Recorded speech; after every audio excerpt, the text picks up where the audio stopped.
யான்றோம் கட்டி கொண்டுதான் பெரியப்பா கண்டு அதுக்கப்புறம் வந்து பெரிய கொஞ்சமா தண்ணி இருந்துச்சான்.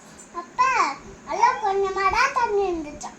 அப்ப அதுக்கப்புறம் வந்து நல்ல குத்தி குத்தி கல்லு குத்தி குடிச்சு மரவா மரவா அப்படின்னு சொல்லி போயிடுச்சு. அதுக்கப்புறம் அந்த குட்டியான ஆணி இருந்துச்சு. அதை செத்து போனாங்க.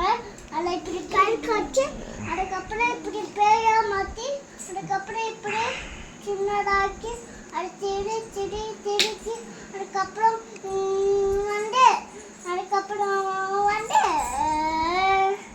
அதுக்கப்புறம் அந்த அவங்கள சாவடிச்சுட்டு அதுக்கப்புறம் வந்து அந்த சோத்தை அடுப்பத்துக்கு நிற்குது. அதுக்கப்புறம் அந்த பேய் பாம்பு மாதிரி இப்படி நடந்து நடந்து